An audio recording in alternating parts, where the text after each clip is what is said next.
This is Garden Variety, a horticulture podcast from Iowa Public Radio and Iowa State University Extension and Outreach. I'm Charity Nebbe.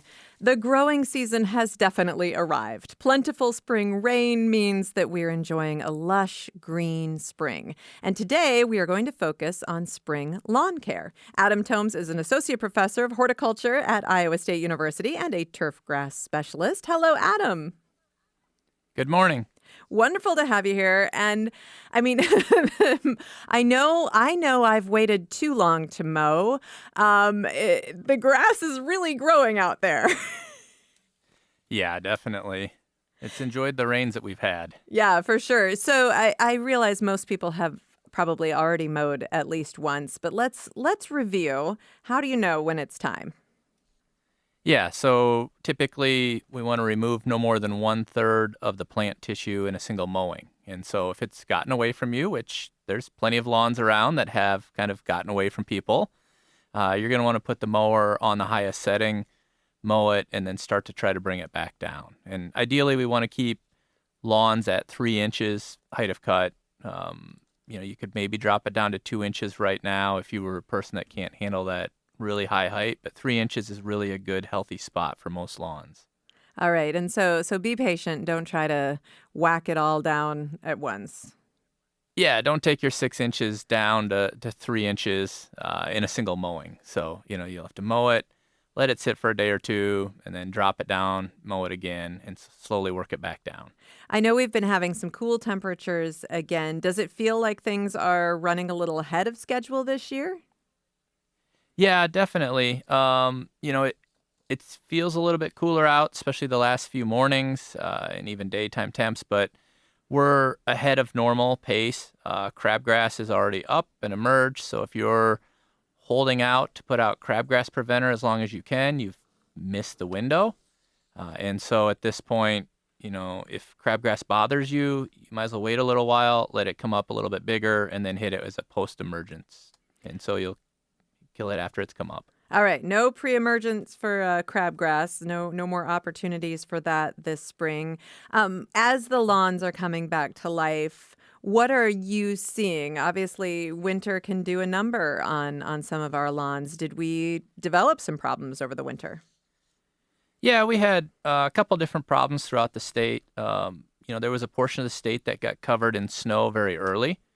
It was around through, the end of December. And so those areas, there was some snow mold damage done, which is kind of rare for the state. And then we had the period there where it was very cold and there was no snow on the ground. And so we had some winter kill damage there. And so if you had a lawn with a lot of tall fescue, perennial ryegrass, you probably have some dead spots in it.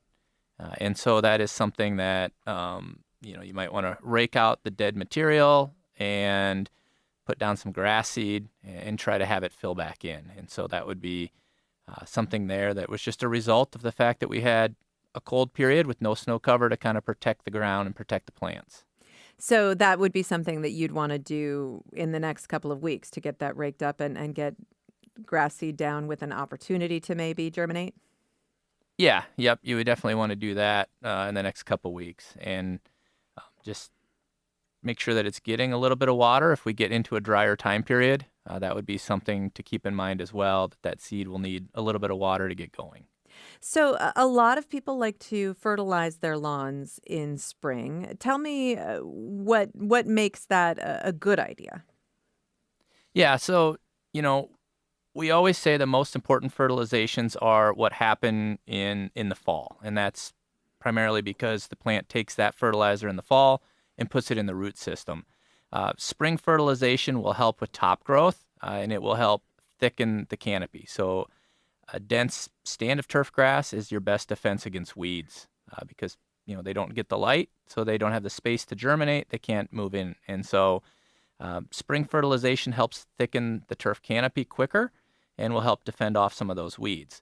The key here is you don't want to get carried away with spring fertilization because then you're going to have to mow more than you already are with the fact that the plant's growing quickly coming out of the fall. And so we say, never put down more than 1/2 to 3/4 of a pound of nitrogen per 1,000 square feet in the spring. And so try to keep it on the lower side for fertilization in the spring, just to thicken the canopy, but not so much that the plant's going to grow like crazy and you're going to be exhausted by June 15th from mowing. And people, of course, are more and more aware of nitrate runoff. If you do choose to fertilize your lawn, what are the best practices to make sure you're not contributing to a problem? Yep. Yep. That's, one thing that we always try to preach. You're going to want to use either a slow release fertilizer or an organic based type fertilizer.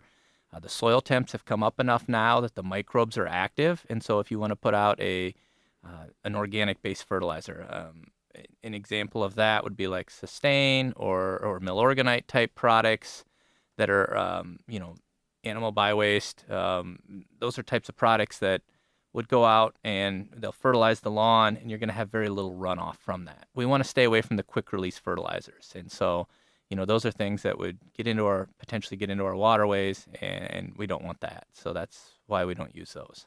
Do you need to keep an eye on the forecast if you do choose to fertilize the lawn? Yeah, yep, that's another good point. You don't want to go and put out a bunch of fertilizer right before 2 inches of rain are predicted. And so a light rain would be great because it's going to kind of settle those fertilizer prills in, activate the release of those. And so that's a good thing. But, if you see an extended forecast of 7 days of rain and they talk about heavy amounts of rain, we don't want to fertilize right in front of that. And then the other thing to keep in mind as well, since we're talking about, fertilizer, is make sure that you clean up when you're done. And so sweep off the sidewalks or blow it off. Just make sure that the fertilizer is where you intended it to be. So what are some other things that we should be thinking about with spring lawn care? The focus is so much on mowing. But what else should we be thinking about?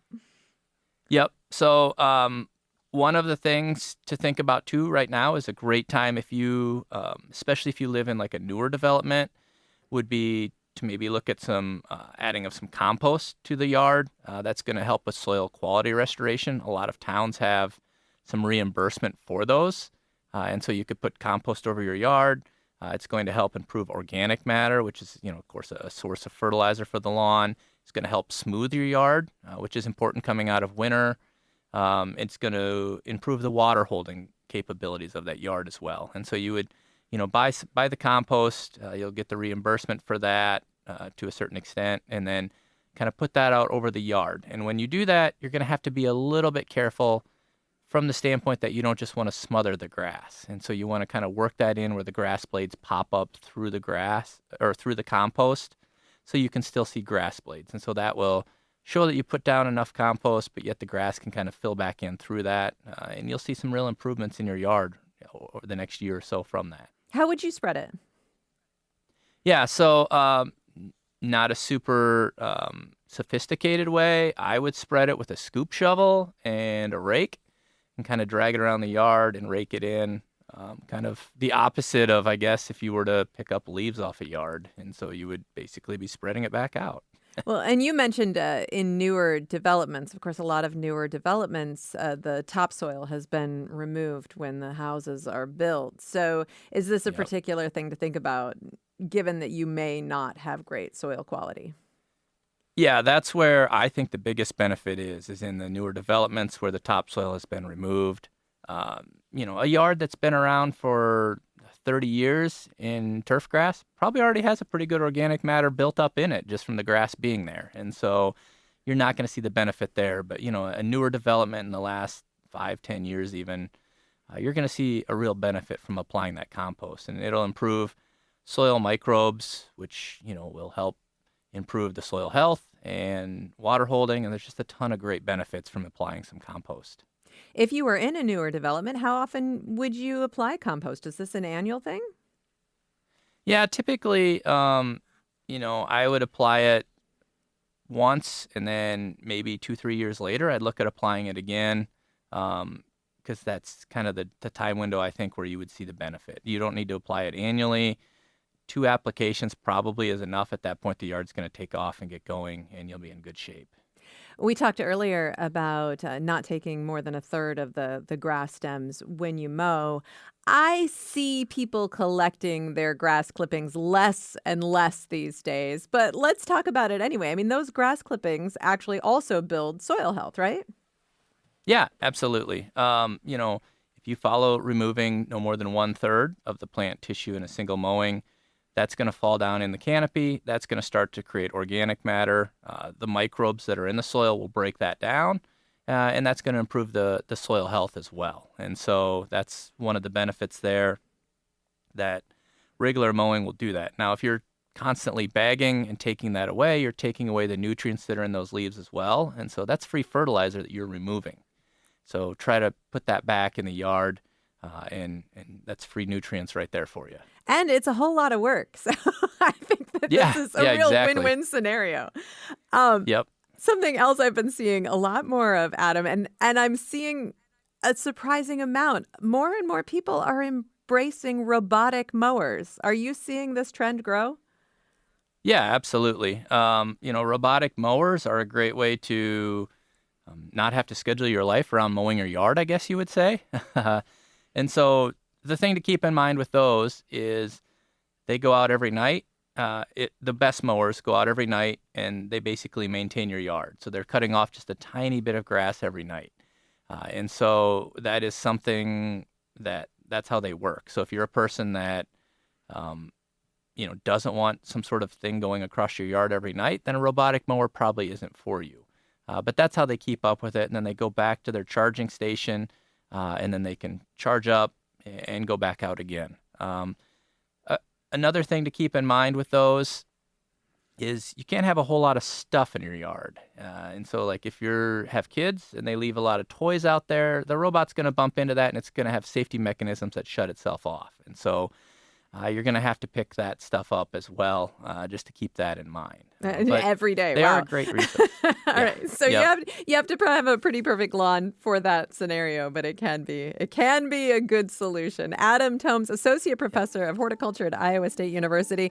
For more gardening information and tips, please subscribe to our Garden Variety newsletter. Find out more at iowapublicradio.org/garden. I'm Charity Nebbe.